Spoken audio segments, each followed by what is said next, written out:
Assalamualaikum warahmatullahi wabarakatuh.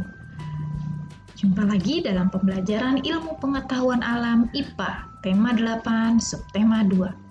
Semoga kalian masih tetap semangat, walaupun kita belajar dari rumah ya. Menjelaskan pengaruh gaya terhadap gerak benda. Ingat, daerah tempat tinggal sangat memengaruhi jenis pekerjaan. Pada gambar di samping, warga memanfaatkan tenaga sapi untuk alat transportasi. Gaya berupa tarikan yang ditimbulkan sapi mengakibatkan gerobak bergerak. Hal ini membuktikan bahwa gaya dapat membuat benda diam menjadi bergerak. Berikut ini beberapa contoh lain gaya dapat memengaruhi gerak benda. Yang pertama, saat petani mencangkul sawah. Ayunan cangkul akan berhenti ketika menyentuh tanah.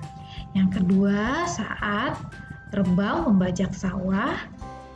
Hewan pembajak sawah dapat berbelok arah saat diarahkan oleh petani. Ketiga, saat petani menanam benih.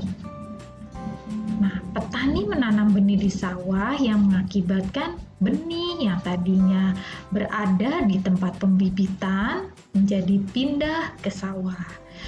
Ini adalah contoh-contoh bahwa gaya dapat memengaruhi gerak benda.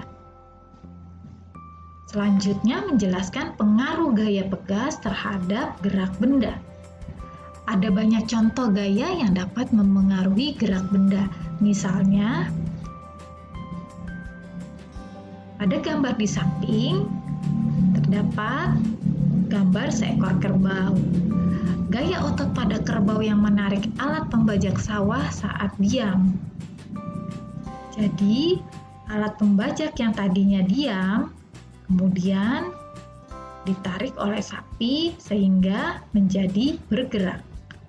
Yang kedua, gaya gesek pada rem yang menyebabkan sepeda berhenti. Ini mengakibatkan benda yang bergerak menjadi diam.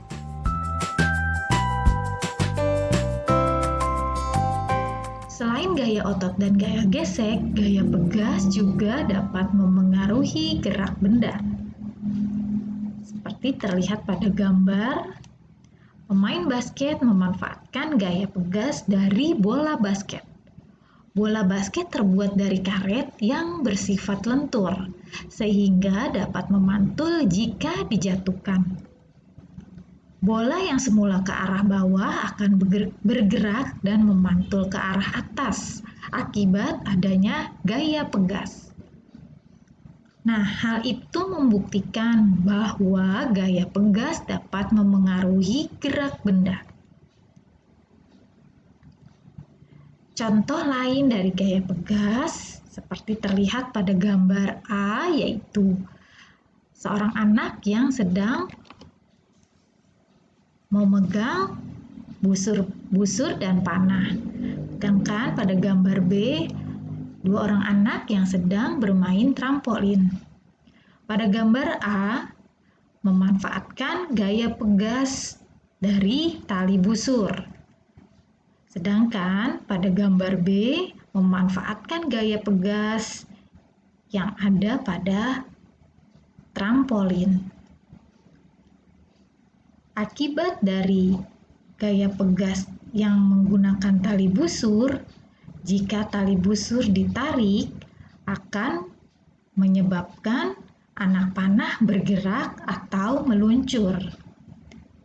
Sedangkan gaya yang dihasilkan dari trampolin, yaitu kedua anak tersebut akan memantul ke atas karena adanya gaya pegas yang ada pada benda trampolin tersebut. Baiklah, sekian penjelasan kali ini. Semoga bermanfaat. Terima kasih telah menyimak video pembelajaran ini dari awal sampai akhir. Wassalamualaikum warahmatullahi wabarakatuh.